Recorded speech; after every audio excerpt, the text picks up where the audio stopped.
Tema de hoje: deixe a vida fechar os seus ciclos e abrir um novo. Vou repetir porque isso é uma palavra de Deus para você. Deixe a vida fechar os seus ciclos e abrir um novo. Eu estou falando com aqueles que estão passando por mudanças na sua vida, inclusive principalmente pessoas enlutadas e que perderam alguém significante ou algo significante em sua vida. O luto aqui não tem a ver somente com perda de pessoas, às vezes perdas de momentos da vida da gente.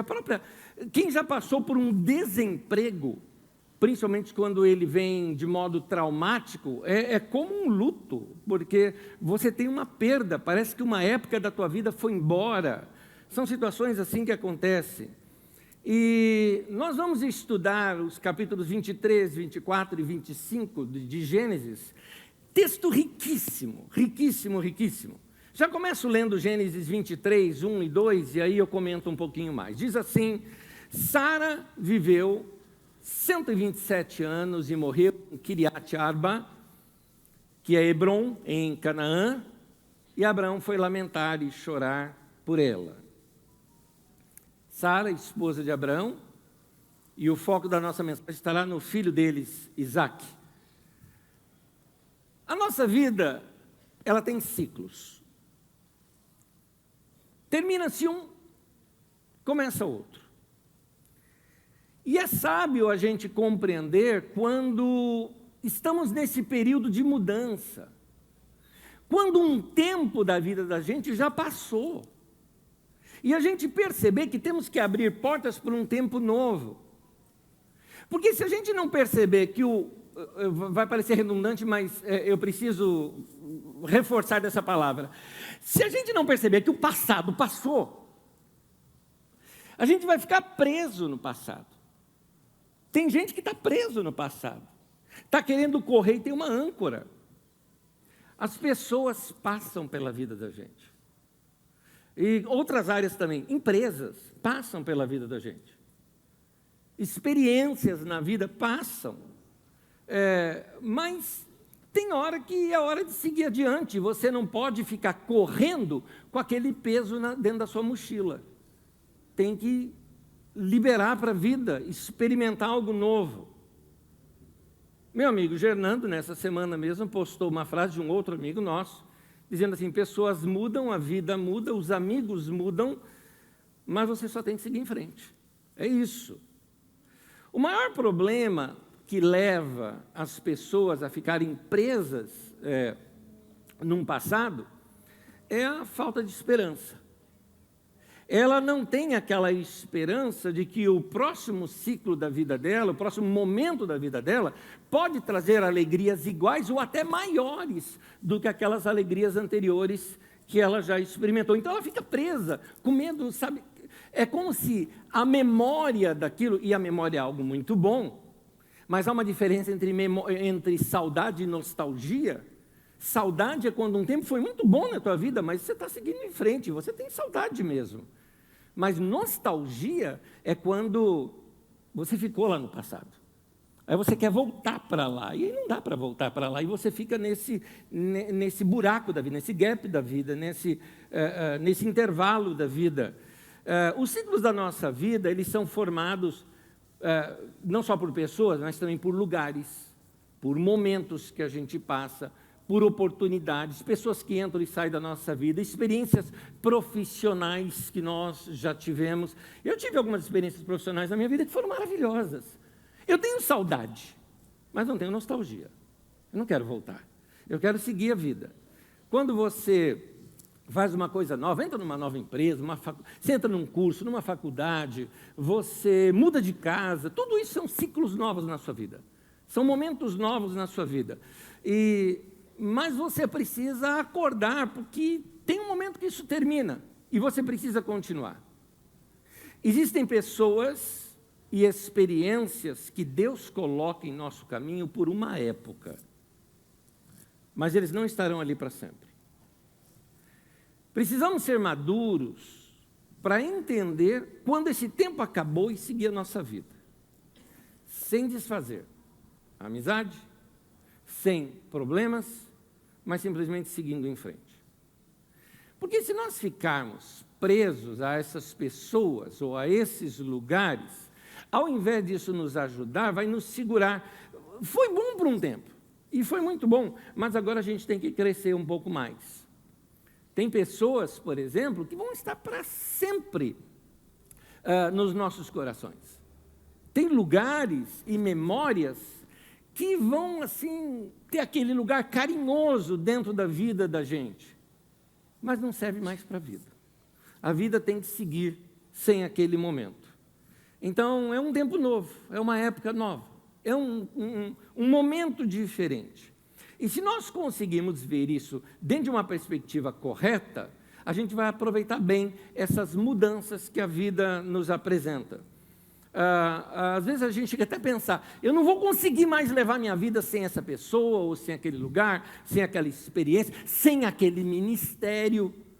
Porque até na área ministerial, quando eu falo ministerial, é algum serviço no meio da igreja, às vezes tem pessoas que não conseguem perceber que isso também tem um limite na vida da gente, que nem tudo isso é para a vida inteira, é para um período. E às vezes as mudanças que acontecem na vida da gente são para a gente crescer. São momentos que cumpriram um propósito na vida da gente, que estabeleceram um alicerce para a nossa vida, mas agora a gente tem que seguir adiante. Então, tua vida tem que acontecer. Você vai ver isso ao longo do texto, inclusive nos próximos domingos também, até na interpretação do próprio texto hebraico.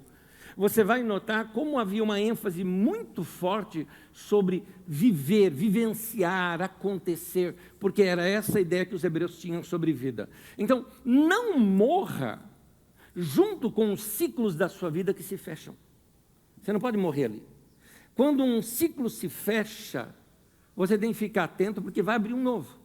Vai começar um momento novo. E esse momento de transição é que a gente se sente um pouco inseguro. Então, aceite o que não pode ser mudado e deixe o passado virar passado. Eu lembro, alguns anos atrás, bastante anos atrás, era um amigo de juventude, e vários meus amigos de juventude, todos viraram pastor. Parece que foi uma leva de pastores que surgiu. Nós éramos todos amigos de mocidade, de adolescência, e a maioria viraram pastores. Então a gente tem alguns contatos ainda até hoje, e um deles me procurou uma vez, bem triste, bem triste. Ele tinha uma igreja pequena, 60 membros. Simplesmente, naquele momento da vida da igreja dele, aconteceu uma coisa assim. Teve um grupo de música, inclusive, na igreja, que assim, não gostava do pastor, se revoltaram com o pastor, juntou uma turma e foram todo mundo para outra igreja, saíram 20. De um domingo para outro, a igreja de 60 perdeu 20 membros. Isso é um terço das pessoas. Só para você ter uma ideia, é como se assim, de um para outro, diminuísse aqui 1.000 e poucas pessoas nossas aqui da nossa comunidade. Sai, some. Dá aquele buraco, né? Dentro da estrutura da igreja. E aí, ele estava bem triste. E eu conversei com ele, eu falei, querido, Jesus disse algo que eu vou tirar do contexto em que ele disse, mas que se aplica muito bem aqui para a gente. Jesus disse assim, as minhas ovelhas ouvem minha voz. Eu falei, esse povo não te ouvia. Ficava sempre rebatendo até o que você pregava. Eles não eram tuas ovelhas. E outra, todas as ovelhas são do Senhor.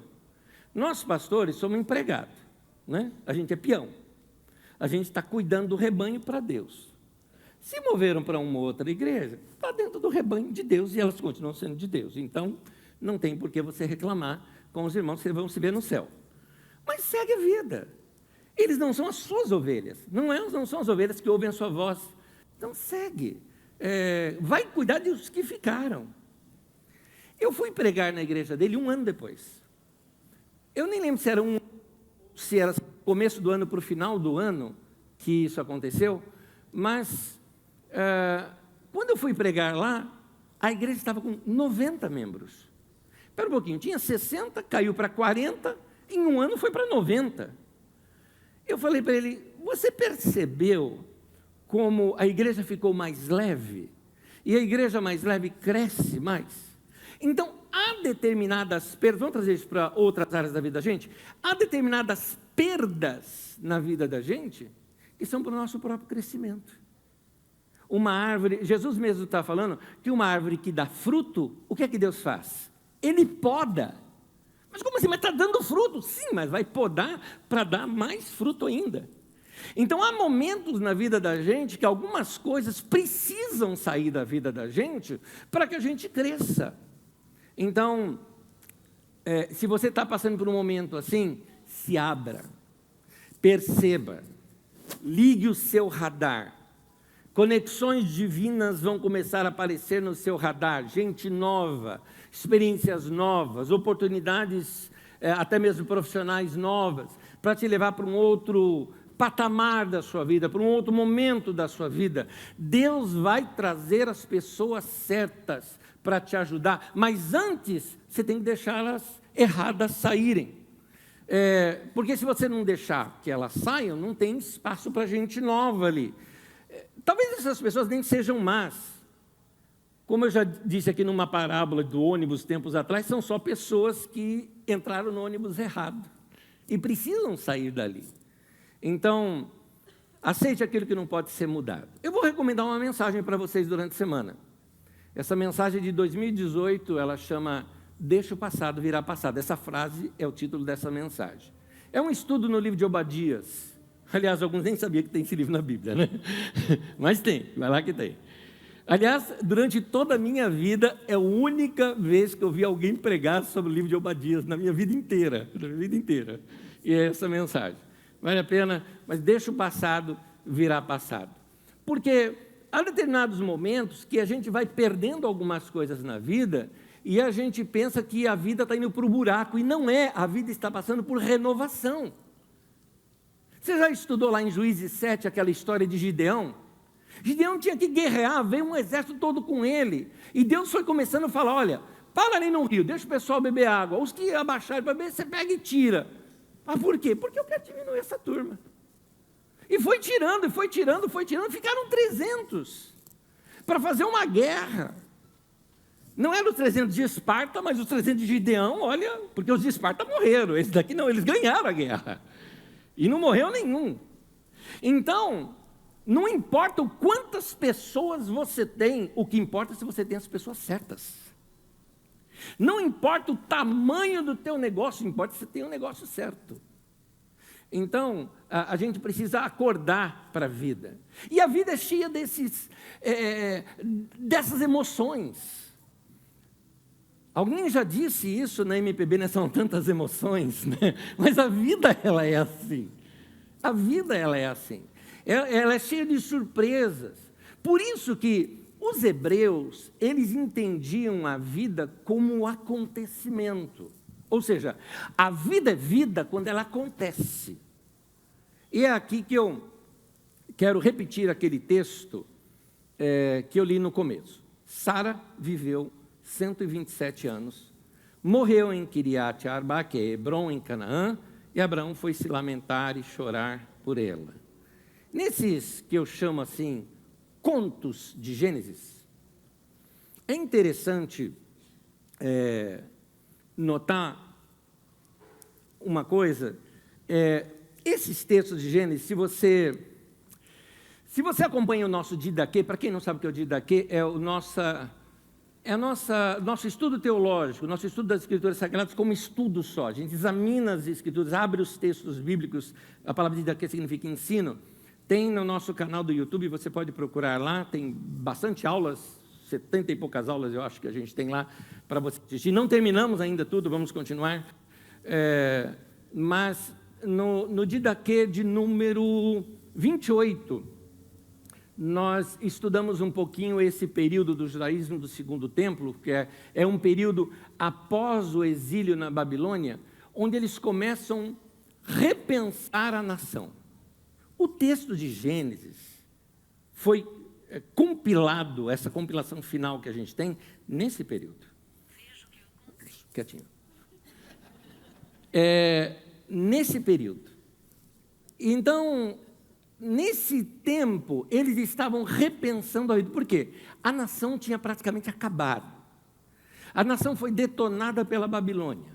Eles foram levados, vamos dizer assim, prisioneiros para a Babilônia. E depois, simplesmente, a Babilônia é derrotada pela Pérsia, o rei da Pérsia manda eles voltarem para a terra, eles ficaram como quem sonha, mas, em outras palavras, vamos ter que começar tudo do zero, de novo. Então, eles estavam repensando a vida, repensando a religião, repensando a história, repensando a família, repensando até o seu relacionamento com Deus, repensando tudo. Então, eles começam a olhar para a história, eles voltam, como os norte-americanos que usam muito essas expressões, nossos pais fundadores, né? Quem são aqueles que começaram esta nação? E o grande patriarca é Abraão. Então, eles começam a voltar, a resgatar as histórias dos seus patriarcas, para saber por que razão a gente é uma nação, por que a gente existe como nação, por que nós cremos no que nós cremos. E quando eles começam a questionar tudo isso, eles começam a resgatar as histórias dessa família inicial, de onde eles vieram. Muito bem. É nesse resgate dessas histórias que eles começam a mostrar aqui, nos textos de Gênesis principalmente, né? E aqui eu me refiro a Gênesis do capítulo 12 até o 50, ou seja, do 12 em diante, aqui eu vou me deter entre o 23, 24 e 25, eles veem os seus legados, seu ensino, e agora eles estão entendendo o seguinte: nós temos que reaprender como se vive. E para a gente reaprender como se vive, a vida agora é outra. Então, vamos rever os nossos fundamentos. Como alguns de vocês. Talvez hoje, na sua vida, a casa agora é outra. Alguns de vocês, a igreja que você está frequentando agora é outra. A situação econômica é outra. O Brasil hoje é outro. Meio pior e mais confuso, mas é outro. Fazer o quê? A vida, a sua vida virou a página. Eu quero ver, não só nesse domingo, mas nos próximos também, que esses trechos da história são interessantes. Pra você ter uma ideia, esse trecho da história ele é tão grande que ele é maior, por exemplo, que o livro de Jonas. Então, ele daria por si só um livro na Bíblia Sagrada, esse trecho. Agora, eu queria voltar a esse texto. Eu já estudei isso aqui com vocês 2 vezes. Mas eu quero voltar a uma tradução literal do texto. Coloca para mim, por gentileza. Essa tradução literal, feita por Milton Schwantz, um biblista que eu admiro bastante, ele traduziu o texto hebraico literalmente, exato, palavra por palavra.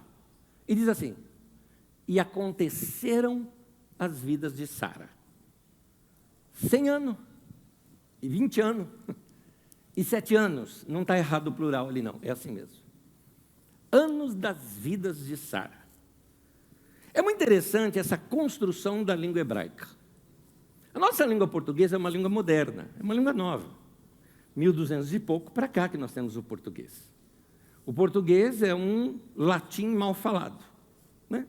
O latim, derivado do latim, e viemos construindo. Mas essas línguas novas, elas têm uma grande vantagem sobre as línguas antigas, porque elas têm mais palavras, e elas se explicam melhor. Mas as línguas antigas, por sua vez, elas...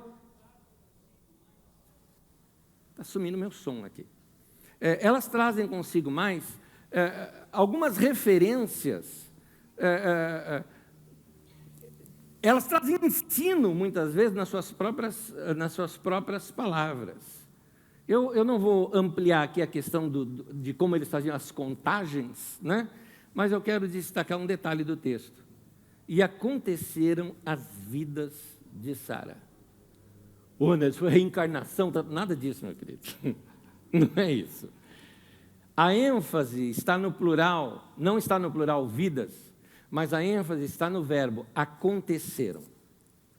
Na mentalidade daqueles que estão refazendo a nação, eles olham para Sara e diz: a vida de Sara aconteceu.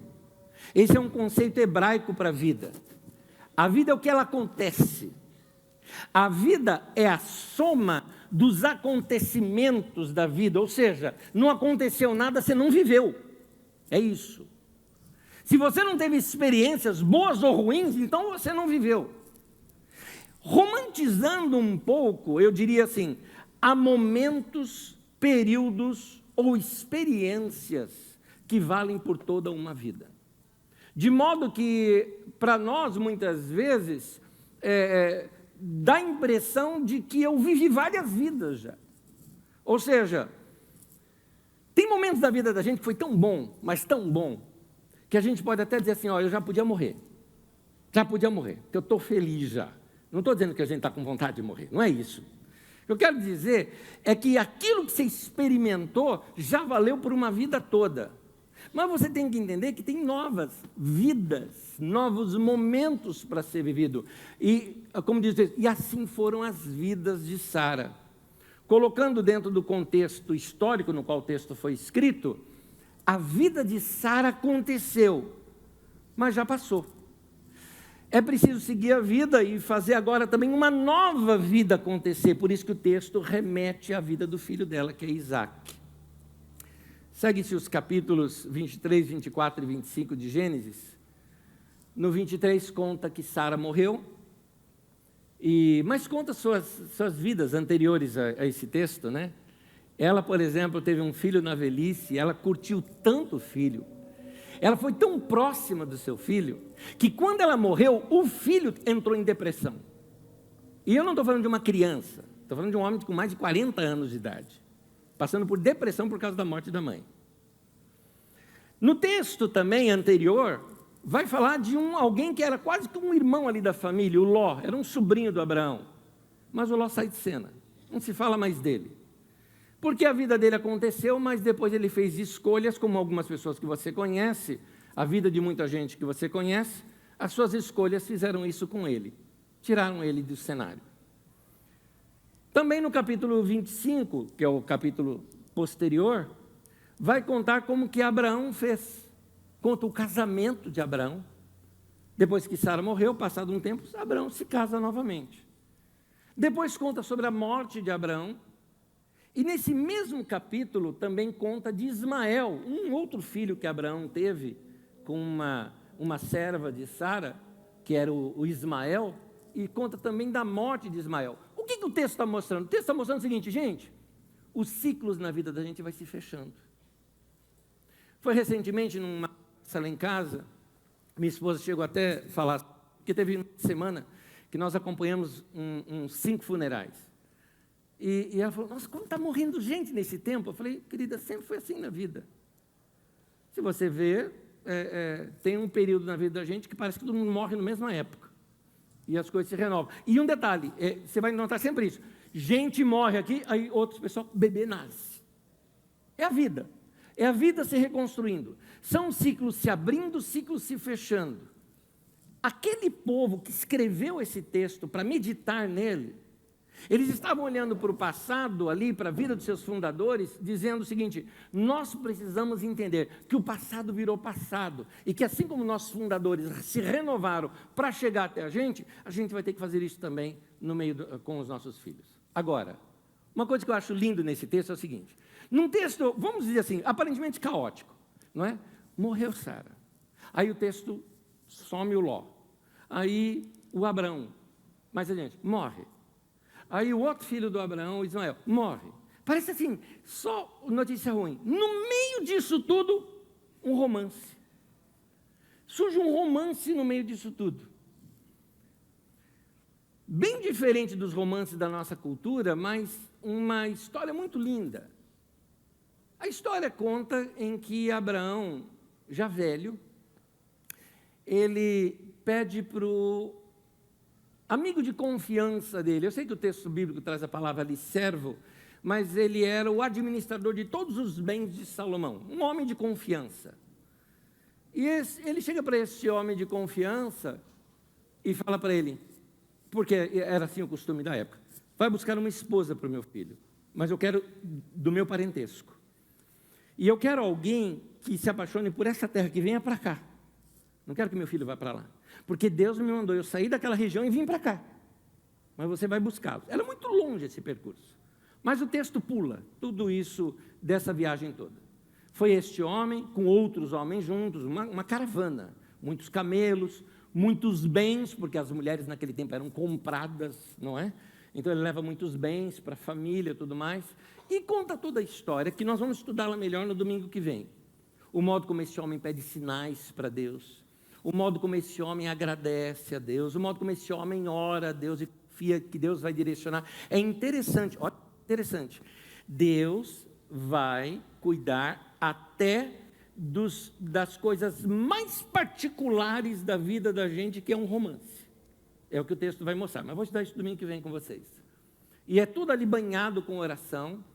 Resumindo um pouquinho esse momento, este homem chega então diante daquela família, que eram também parentes de Abraão, pede lá um sinal para Deus, identifica a moça, que era Rebeca, faz uma proposta para a família, a moça aceita de cara, ele vem trazendo-a para se encontrar com Isaac, e aí vem o texto. Gênesis 24, de 62 a 67, diz assim: Isaac tinha voltado de Bir-lahai-roi, pois habitava no Negueb. Certa tarde, saiu ao campo para meditar. Uma pausa só aqui. É interessante que é um outro detalhe aqui do texto. O texto é banhado de orações. E há um momento em que o menino, eu chamo de menino, mas é um homem de mais de 40 anos, sai para meditar. No que ele sai para meditar, ele tem um romance. É interessante isso. O romance não foi ele buscando um romance, o romance foi ele buscando a Deus. Quando ele corre para Deus, é interessante isso, quando a gente corre para Deus, Deus empurra para algumas áreas da vida da gente. Quanto mais perto de Deus você está, mais acontecimentos diferentes acontecem na sua vida, no sentido de coisas que Deus pode orientar você. Pode ser uma questão de trabalho, pode ser em tantas outras áreas. Aqui nesse texto é um romance. Certa tarde, então, saiu ao campo para meditar, voltando ao texto, e ao erguer os olhos, viu que se aproximavam camelos. Rebeca, que estava vindo lá, junto com aquela caravana, também ergueu os olhos e viu Isaac. Ela desceu do camelo e perguntou ao servo: quem é aquele homem que vem pelo campo ao nosso encontro? É meu senhor, respondeu o servo. Ou seja, é o Isaac, é o homem com quem você vai se casar. Então ela se cobriu com um véu. Isso é um charme daquele tempo. Depois o servo contou a Isaac tudo o que havia feito. Isaac levou Rebeca para a tenda de sua mãe Sara. Aqui o texto é muito resumido, dá a impressão que aconteceu tudo no mesmo momento. Numa leitura um pouquinho mais detalhada do texto, você vai perceber que ele está simplesmente resumindo a história. É óbvio que se apresentaram, se conheceram. O levar para a tenda da sua mãe significa que era a casa dela. Mulher e marido não dormiam na mesma cama naquele tempo, igual nós temos hoje cama de casal. Mulher tinha a casa dela, o marido tinha a casa dele. E alguns estão falando: oh Deus, volta esse tempo, né, na minha vida. Não é? Mas é verdade, você vai ver que tinha a tenda de Sara, a tenda de Abraão. Como Isaac tinha herdado toda a riqueza, Abraão era muito rico, ou seja, é um vilarejo que nós estamos falando, né? Um vilarejo grande, né? Um pessoal nômade, mas um vilarejo muito grande. Então, a casa principal ali, não era a casa, mas as casas, uma era de Isaac, que herdou do seu pai, então ele está apresentando para ela agora, que ela, vamos dizer assim, a rainha daquele lugar, agora ela tem a casa dela, porque ela era acompanhada de moças e tudo mais que vinham junto com ela, não era uma pessoa que andava sozinha. Então Isaac levou Rebeca para a tenda de sua mãe Sara, fez dela sua mulher e a amou. Assim Isaac foi consolado após a morte da sua mãe. O texto é curto para falar do encontro dos dois, mas ele é forte em dizer o seguinte: ele a amou. Esse é um momento do texto que leva os leitores a refletir sobre o sentido da vida. Isaac está sofrendo a perda da mãe. Eu não sei quantos de vocês já sentiram o luto ou analisaram a sua vida em cima da perda de seus pais. Se você tem pai e mãe, abraça e beija, porque eu vou te falar, depois que passa é uma saudade. É uma saudade enorme. Ontem eu estava reunido com a minha família. Minha família é muito pequenininha. Sou eu, meu irmão e minha irmã. Cada um tem um filho só. Só eu que tenho 2. Então, minha família é muito pequenininha. A gente se ama demais, a gente se ama muito. E é o primeiro encontro que a gente tem depois da pandemia, para você ter uma ideia. Como que a gente estava assim, distante. Mas se bem que a gente se fala sempre, né? Os abraços foram longos, apertados, sabe assim? Que a gente é muito pegajoso, então a gente se abraça e fica agarrado um com o outro. Foi muito gostoso. E aí a gente fica lembrando o quê? A gente vai falar do quê junto? Vai falar do pai e da mãe. Ficamos contando as histórias do seu Mané, da dona Irene, né? Seu Mané é meu pai, né? Contando as histórias deles e rindo tal, porque a saudade fica, mas a gente fala isso agora com um coração gostoso. Que, aliás, é uma coisa que eu recomendo a vocês que perderam alguém na vida. Há um momento da vida da gente, quando a gente perde, que está em luto, que a gente não quer falar, fala. É bom falar da pessoa. É como há tempos atrás, quando nós perdemos meu sogro, um homem muito querido, todo mundo aqui na Cariza conhecia, geralmente sentava sempre ali, ele sentava ali naquele pedacinho. Piadista que só ele, né? E nas primeiras vezes nos almoços, quando a gente citava ele, dava aquela vontadezinha de chorar. Mas foi passando o tempo, hoje a gente ri, né? Porque você sabe que todo homem, depois que passa dos 50 ou 60, você é tentado a contar piada repetida. Você já percebeu isso ou não? Você já percebeu isso ou não? Eu, quando eu fiz 50 anos, eu não sei te explicar, mas comecei a ter aquela vontade de, sabe? E quando você viu um pavê?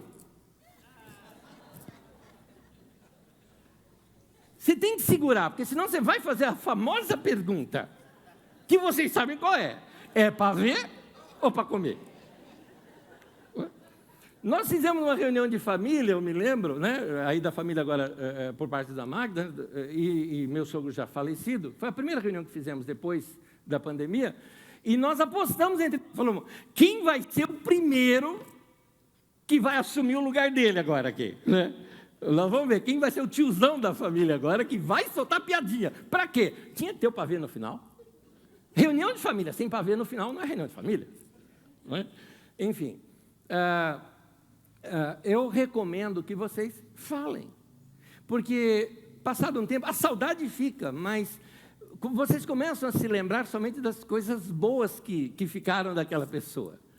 E até já é uma prática lá em casa, até com os meus meninos, né? Quando alguém conta uma piadinha daquela que já está batida, a gente fala, ei, baixou o espírito do seu Osvaldo aqui. É aquele negócio. Mas quem medita sobre a sua história, minha sobrinha me contou que fez algo muito parecido com o que eu fiz. Uma vez ela no caso, pegou, foi lá no cemitério, lá no cemitério do Horto, onde foi enterrado meu pai, simplesmente para ver coisa que nossa família nunca faz. Nunca fizemos isso. Morreu, foi para o céu, todo mundo é crente, aleluia, não sei, a gente se vê, a gente não liga muito para a terra aqui. Mas aconteceu isso comigo muitos anos atrás. Muitos anos atrás, eu me lembro, eu estava indo para casa, dei um alô lá para casa, falei, olha, eu estava vindo de Mariporã, algum lugar assim, cortando ali pela Cantareira, eu falei, eu estou perto do cemitério do meu pai, onde meu pai está enterrado, eu vou lá. Nunca fiz isso, eu vou lá. Foi muito estranho, eu cheguei assim, olhei na lápide, estava lá, né? Olinda Barbosa Neves, minha avó, com quem me cuidou, me criou, a minha primeira infância foi com minha avó. Né? Manuel Rocha de Souza, meu pai, puxa, Anésio Rodrigues. Você olha assim, é estranho, né? Ver seu nome na lápide, é meu tio, de quem veio meu nome, né? É estranho ver seu nome na lápide assim, falei. Você se belisca e tal, né? Você dá aquela beliscada, não, eu estou aqui. É estranho. Mas, assim, refletir sobre a vida é uma coisa muito boa. E refletir sobre a brevidade da vida. Você vê como a vida passa rápido? Passa tão rápido que nós já passamos da metade do ano e talvez a gente nem percebeu ainda. Passa muito rápido. Então, refletir sobre a morte de alguns e acontecimentos e tudo mais, é o que esse povo agora está fazendo. Esse povo agora, no pós-exílio, eles estão refletindo, então eles estão olhando para a vida dos seus antepassados para tirar alguma lição. Isaac está sofrendo o luto da mãe e ele está fazendo o quê? Está meditando, ele está repensando sobre a vida, qual a razão da vida, qual o sentido da vida dele naquele momento. Isso aqui se chama luto, Mas vamos para o romance. Eu acho lindo uma coisa. Rebeca avista o homem, e o que ela faz? Ela já desce do camelo e fica olhando, e ela pergunta, quem é aquele que está vindo? Mas ela, olha aqui, ela pergunta, mas ela já sabia quem era. Como é que ela sabia disso? Como é que ela conhecia ele sem nunca tê-lo visto? Isso não se explica. Só os apaixonados sabem o que eu estou falando. Isaac a amou. E toda a sabedoria do texto agora está numa busca pelo amor. Agora é o momento em que Isaac precisa viver as suas vidas, entre aspas aqui, usando o texto hebraico, como foi a da sua mãe. Interessante que num momento de mudança na vida dele, um momento de virada de ciclo, surge esse romance. Aqui no texto é um romance literal. Mas no seu caso, também pode ser um outro tipo de paixão, porque existem outras paixões na vida da gente. Paixão renovada por algo, por exemplo, que poderia estar esfriando no teu coração. De tempos em tempos, a nossa paixão precisa ser renovada. E eu estou falando nossas paixões. Porque a gente tem que se apaixonar por um monte de coisa. Por exemplo, eu tenho que se apaixonar pela minha casa. Uma coisa que eu falo isso com os meus lá de casa. Todas as vezes que eu entro, eu falo, eu não quero me acostumar com o lugar onde eu moro. Não quero me acostumar. Como assim não quero me acostumar? Não quero, porque quando você se acostuma, você não liga mais. Eu gosto de sentir, eu ouço passarinho, eu ouço aquilo. Eu amo o lugar onde eu moro, eu quero sentir o lugar. Tem árvores ali, eu estou no carro, quando eu chego no lugar, eu desligo o som, eu abro a janela do carro, pode sentir o cheiro, eu gosto. Eu não quero me acostumar daquilo, porque eu quero sempre estar apaixonado pelo meu lugar. É gostoso isso. Por exemplo, você quer ver uma coisa legal de se apaixonar? Seu travesseiro, é uma delícia. Eu sou tão apaixonado pelo travesseiro que a gente foi viajar, levamos o travesseiro junto. Já dormiu abraçado com o travesseiro? É uma delícia. É delícia, é gostoso. É importante você ser apaixonado por algumas coisas. Veja, eu não estou falando só de romance, homem, mulher, homem. Não estou falando só disso. Eu estou falando de uma paixão renovada por as coisas da sua vida.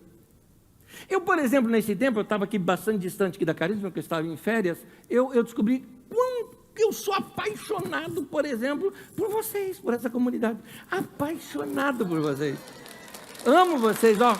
Amo. Vocês gostaram, né? Vocês gostaram, ó. Você nunca mais vai poder cantar Ninguém Me Ama, Ninguém Me Quer. Tá vendo? Então, a paixão pelo ministério. Eu não posso fazer disso daqui a minha profissão. Tem que ir lá pregar. Tem que acordar cedo no domingo. Não pode ser assim. Tem que fazer apaixonadamente o que você faz. Até para comer. É gostoso comer apaixonadamente, não é aquela comida que você pega assim e come com gosto. É gostoso. Então, a gente precisa aprender a deixar a vida virar ciclo e ter renovação com relação à igreja, ao ministério, com relação a Deus. Vocês vão ouvir isso na mensagem de hoje à noite. Rui vai pregar hoje à noite, falando exatamente sobre essa nossa paixão renovada por Deus que a gente precisa ter. Pelo seu trabalho, pelo seu ambiente, pela casa, pela sua maneira nova de encarar a vida.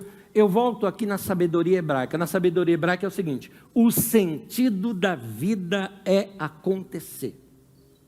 A vida é vida quando ela acontece. Parece redundante, mas a vida se vive. A vida se vive.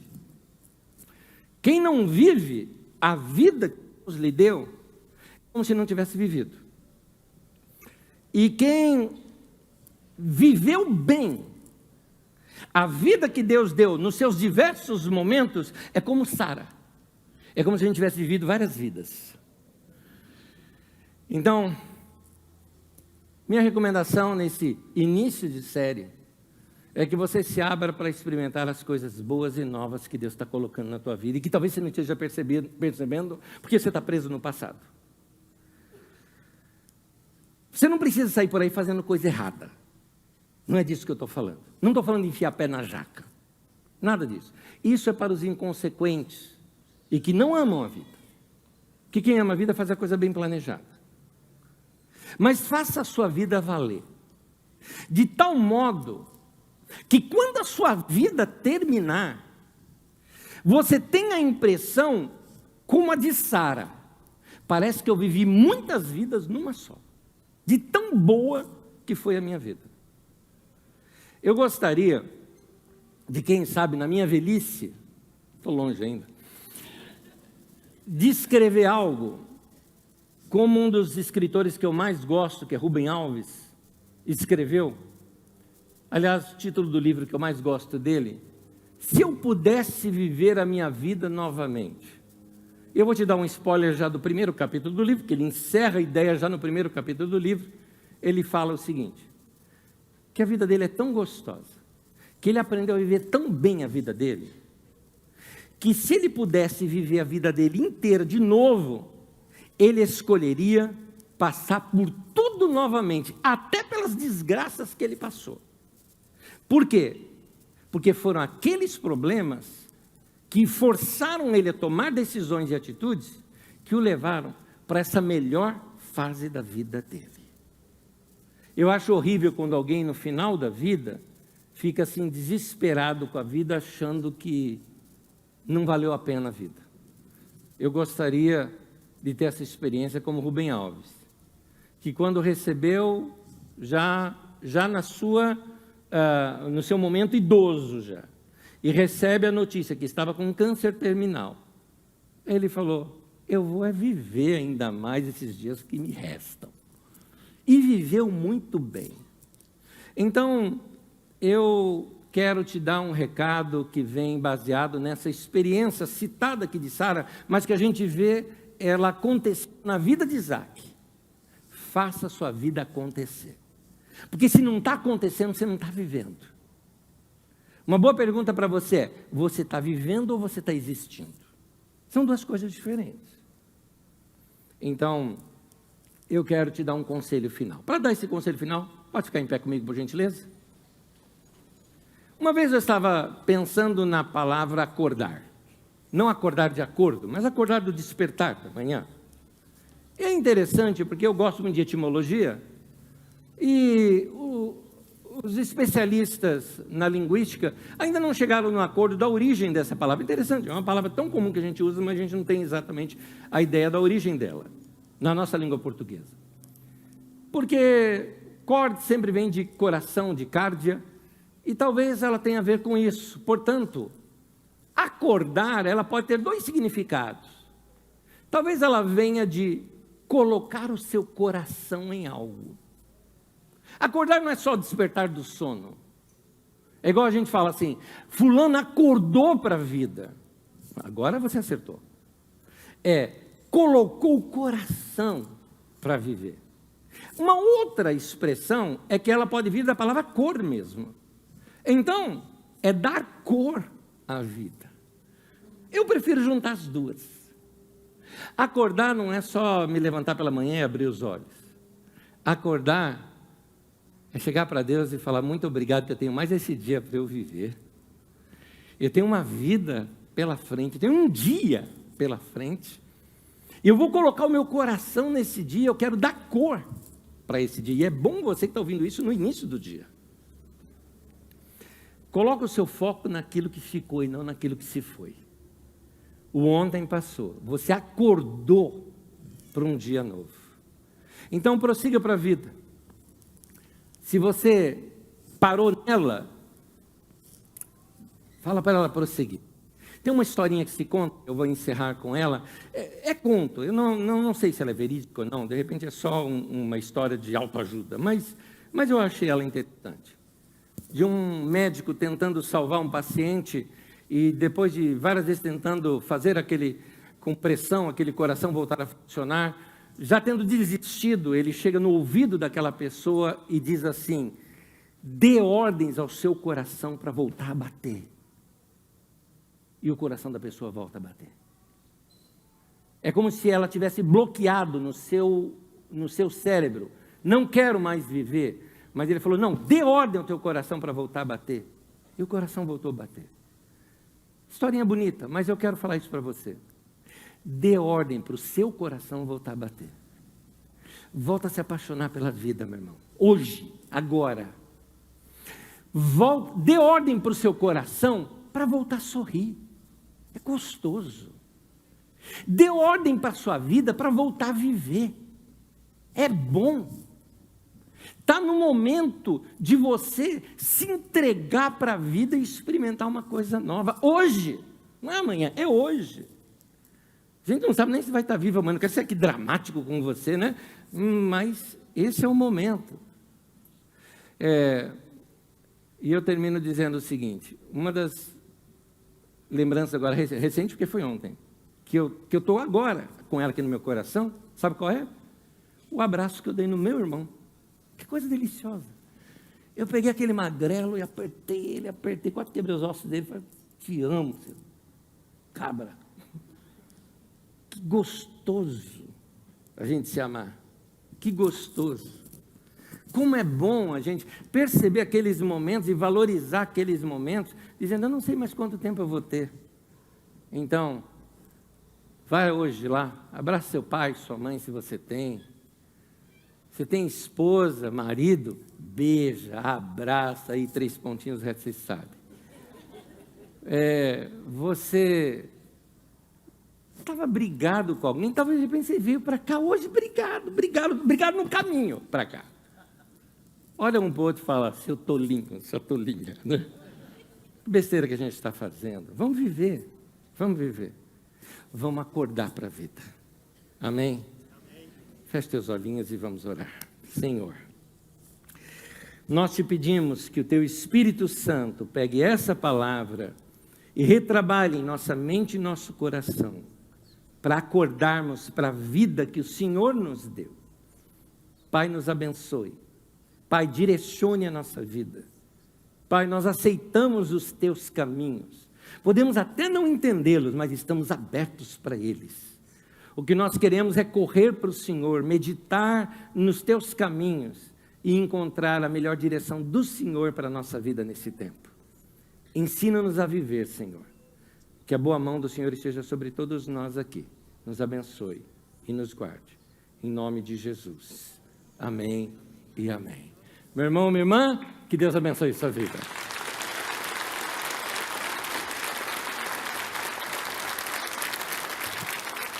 Deus te abençoe.